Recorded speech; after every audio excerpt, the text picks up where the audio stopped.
Hi,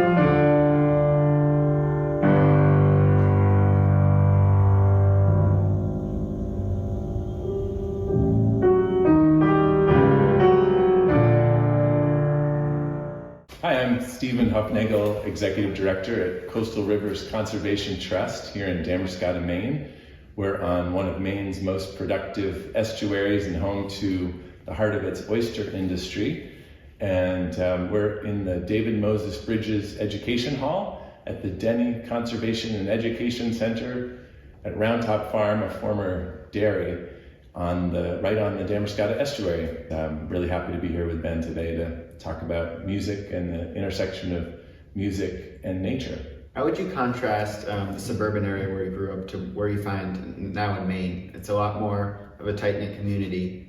What do you think the benefits of that are on the Coastal Rivers Conservation Trust? So where I grew up, it was a wonderful place to grow up. There's no doubt. It was no longer sort of functionally rural. It wasn't producing natural resources that got used for consumption and use. And I think in a small community, you get to see how our success, how our kids do, the kind of community we create for them really depends on the health of every other kid in the community, of all the other families. So when we can hold each other up and see our own well-being tied up to their well-being, it's a really direct link. I mean, you can just see how when other kids thrive, it's good for our kids. When other community members thrive, it's good for us, and it makes for a better experience all around. When there are families or individuals who are going through a tough moment and need some care, and I've certainly been on the receiving end of that. But some of the care, as Coastal Rivers, what's some of the care that you've been able to provide for people in the community? I'd imagine it's a lot easier to do that given our environment here in a lot more rural Maine than it would be somewhere more suburban. But in terms of the care that you've been able to provide, what would you say? So some of it's different circles. There's a group of volunteers. We have several hundred volunteers that get engaged every year, and once somebody's part of that community of volunteers and supporters, maybe someone sick or had an operation or had a tough situation in their family, and you try to reach out and support them in that way, whether it's a phone call or a meal or a walk or a visit or that kind of thing. Twin Villages Food Bank Farm, when a couple of wonderful farmers, Sarah Cawthon and her partner Megan Taft, came to us a number of years ago with a lot of farming experience and an interest in creating a food bank farm. I think, I don't know if I still have the statistic right, but when I last checked it, something like over 40% of the kids in our local schools were on free and reduced lunch. So food security is a big issue in the community, and we've seen that increase. We've been able to give at no charge the use of our land over at Salt Bay Farm to the Twin Villages Food Bank Farm to grow. Last year, close to 50,000 pounds of food for local food banks, fresh vegetables, and delivered to the food bank at no charge. And we have an educator in all of the local AOS 93 schools, so all the Central Lincoln County School District. We have educators there just about every week doing programs at no cost to the school. So we really add a lot of value, help meet curriculum goals, teach local kids about living culture of the Wabanaki peoples today as well as historically. So I feel like, not just historically, but today, I mean, that's just a whole different sect of culture it's so often overlooked. So that's right. Historical knowledge is wonderful, but to be able to understand where they are today, I think is even more important. Absolutely, yeah. And for people to understand, hey, that this is an ongoing part of our community and our culture right here in Maine, and it's not something just in the past, and that was an important part of the program, was to talk about today as well, and I think a successful part. How would you describe the volunteer community at Coastal Rivers? So part of the fun, part of why I've been here for 20 years, I love our volunteers, and all different backgrounds, all different sets of skills, but they all share an interest in this incredible place that we live in, and they give me just a great sense of connection, sense of pride in what we do, and they come to it with great energy. There are hundreds every year. Every property, we have 50, 60 properties, depending how you group them, that are publicly accessible properties, and most of them have trails or others that you can hunt and fish on or just walk and contemplate. But each property has an assigned steward who's a volunteer. Each property has an assigned steward who's a volunteer that knows that property inside out, walks it regularly, takes care of the trails, reports back.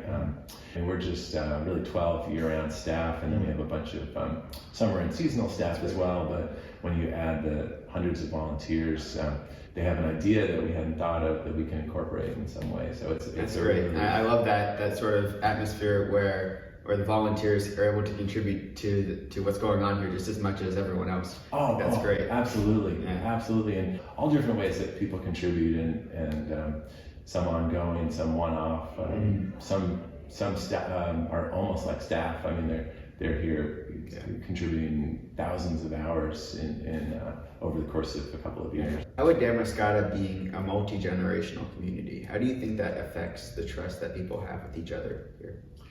Yeah, I mean, I was thinking of it when you asked to interview, and I was thinking, oh, well, it's cool because you know my son, and you guys have played music together, and I had just gotten to see you at the Java and Jams, the fundraiser. That was really cool. So when you asked for the interview, I was like, oh yeah, totally. And so I think there's a way in which across generations, it just feels easy, the conversation. A lot of times we're pulling on the same ropes together. I mean, I was thinking of the Lincoln Academy students when those huge floods came in January. Lincoln Academy students were building barricades with sandbags for the local stores, and so the store owners got to know the students, and there's just a lot of crossover that way. And Miss Anne Marie at the local school had for many years that was a multi-generational choir, and there were some like my kids sang in it. Sometimes my wife and I sang in it. There were some grandparents singing in it. In terms of the local arts community, and more specifically in music, how would you say that Coastal Rivers has been able to support artists in the Damariscotta community? Yeah, I mean, it's really been a two-way street, and maybe in many ways, fair to say that the local artists have really supported our work in a rich variety of ways, from playing music at events to providing artwork for our headquarters.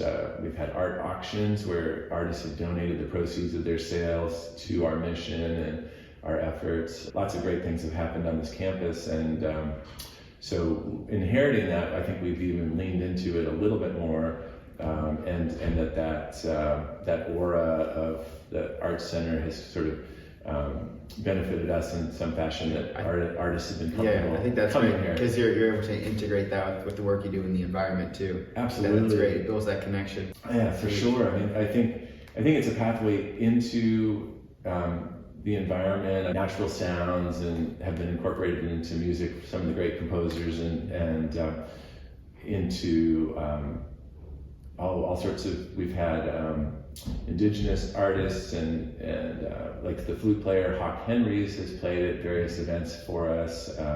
We've done a lot of partnering with the Salt Bay Chamber Fest. They've performed here at the Darrow's Barn. We had a 2-week program called Music and Nature, and we brought in a program, the Very Young Composers program, that was started by John Deek of the New York Philharmonic, and he was there that first year. He brought in a protege, James Blakely, who for many years did this program with our students. In the first year, it was with the Brentano String Quartet, and then other permutations of some of the artists from the Salt Bay Chamber Fest that performed the works, and then some friends of James Blakely's as well. So it's been a really neat program to watch. I love that collaboration too, just between the students and the professionals. I think that's really important too, is what we're talking about with the volunteer work as well. Just those students being able to see their work and what they're doing being represented on a professional level. Oh, I mean, it was spectacular, Ben. I mean, to watch the students, I mean, some of them fairly young, like in middle school students, speaking to these accomplished musicians, Brentano String Quartet, and saying, well, I picture it a little bit more like this, or could you pluck it a little more quickly, or a little more intensely, or and so they would they'd give direction, and then to hear the string quartet interpret what the composer, this young composer, said, and have it reflected back. I think it gave the students a lot of confidence in themselves as creators, and this whole idea that really we're all artists in different ways, and we can cultivate that, we can practice it, we can build it. Especially drawing that connection to the environment, because we take so much from the environment anyway, and to have music as something that we can channel that into, I think that's really amazing. Oh, I agree so much, and here are these musicians playing on wood from a forest, maybe from afar or closer in, depending on what their instrument's made of, but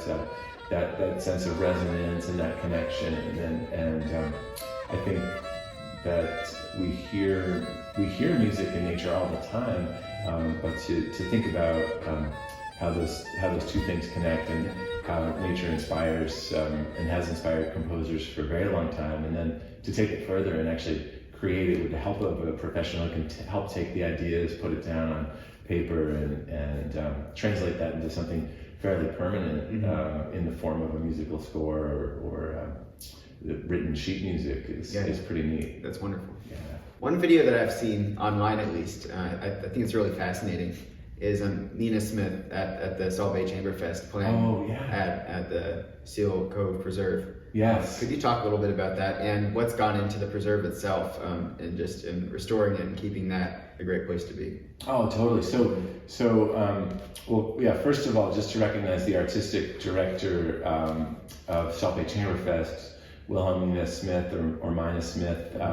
She's an incredible musician in her own right, and also a gatherer of incredible musicians and emerging talent through the Salt Bay Chamber Fest that has played here for decades, really, at the Darrow's Barn. So when she came to present this idea that she would play different pieces of music in different natural spaces, and asked if there were some spots that we thought would be good. One of the ones that we mentioned was the Seal Cove Preserve down in South Bristol, and it's like it feels Jurassic Park-like you go in, there's this bridge that crosses through this mossy wetland with big ferns. I mean, these are unusually large ferns. I mean, not like the ferns you would have seen in the Jurassic times, but you do expect some kind of dinosaur to come through the forest there. So she played on this bridge that the Maine Conservation Corps built as a project that we funded years ago. And that preserve itself is a story of a collaboration with a family that owned this property on the coast, and lots of beautiful wading birds and waterfowl down by on the saltwater front. There's a big clamming, Seal Cove is a big place where clamming takes place. South Bristol has a pretty big clamming industry, and so there was clammer access down to the shore through Seal Cove Shore Preserve.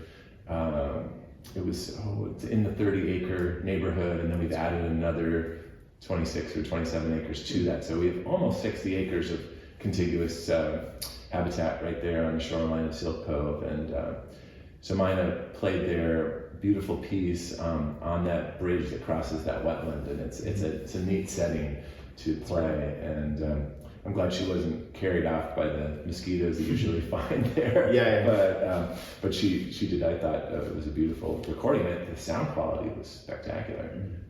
That's great. Yeah. It's been wonderful hearing about what Coastal Rivers has done within the schools for education, and specifically like environmental education. What role do you think music has in environmental education? Oh, I think a lot of times people approach environmental education through this kind of scientific lens, that it's about forests and the flow of carbon and nitrogen and things like that, and that's an important piece. And as I say, I had a background in geosciences and certainly appreciate that angle as well. But also with a minor music background, I mean, I'm a singer and I'm a music aficionado, appreciator more than anything. But I think that music and art and affective learning and other ways of knowing are so important in the environmental world too. And really in speaking to our hearts and speaking to our souls, if you will, or our spirits, and however you want to look at it. I think music and art have a big role in how we express our sense of connection to the natural world, how the natural world moves us. I think of a poetry project I did in 6th grade with a wonderful English teacher in my middle school, and how just sitting back and reflecting. We had hours in the woods right next to the school, observing and just stepping back, taking time to observe and take notes about that and think about it through poetry. And I think music has a similar way of engaging our senses, and even more so because it gets away from just words and the labels that we put on things, because really we're naming things that we are part of a whole, and we're naming just this one piece of that whole and separating it out. So sometimes words can be vehicles of separation as much as they can be of inclusion or connection or description. So I think in music, a lot of times there's a way to not have to parse things out, but actually it is in that interface, the connection or the resonance among different parts of the whole that give the whole its meaning or its definition. I agree. Definitely as a composer myself, because there are some times, and I'm sure we can all experience this and relate to this, but there are some times that you don't feel right expressing yourself in words, or the words that you may choose to express yourself really do it no justice. So being able to turn to music as something, there are no limits to what you can do in music. You can say to yourself, like, I don't want to write this, or I don't want to write something that could be, doesn't really fully capture what you're feeling. But with music, there's none of that. There are no constraints. There are no limits. It's just fully your own expression, and I love that. Oh, absolutely.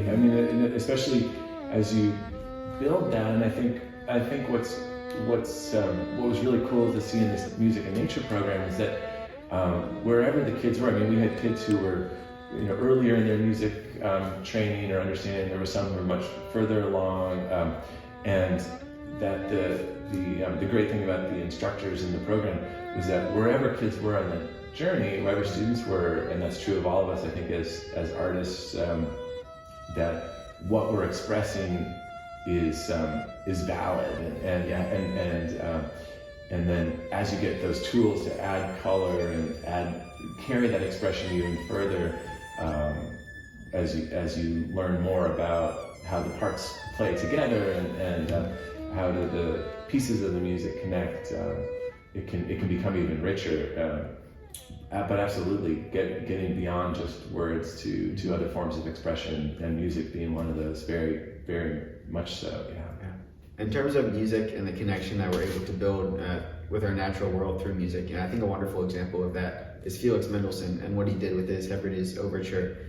Taking a trip to Scotland in 1829, see Fingal's Cave, and how he was able to turn that into inspiration for his overture that he eventually write.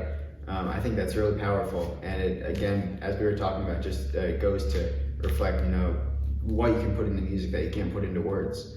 And I'm curious, with everything that you've done, what would you say is your Fingal's Cave, or something that you've turned to as a source of inspiration for the work that you do?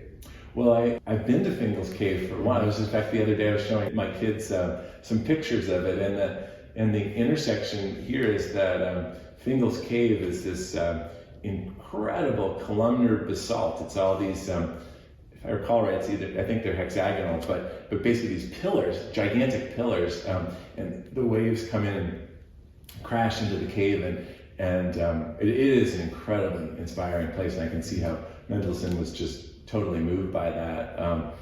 My own Fingal's Cave, gosh, 20 years ago when I moved here, and I had been in Damariscotta before that, but really moving here and doing the work I do, the Damariscotta River is such a powerful place. It's here we are, some 12 or 15 miles, depending how you count it, to the top of the estuary, but town is like 12 miles from the open ocean. So you have this just surge of tide every day, and almost every day I take a walk across the bridge in the twin villages of Damariscotta and Newcastle, and I just watch the tide come and go and see the birds there and all this life. And there, sometimes you see some seals fishing, you see some birds fishing, the moon rising over the estuary, the sun setting. It's a dramatic place, and place of lots of activity, human and natural, coming together and thinking about the history of the native peoples here. We've got a big shell midden right next to us here at the farm, at Round Top Farm, that's thousands of years old. And so I'd say probably right there at that tight spot in the river at the bridge crossing is sort of my Fingal's Cave, and lots of sound and activity there, and very inspiring to me every day. And then having the privilege of doing this work that connects to that is a great privilege, and is a great inspiration to me to continue the work and get involved.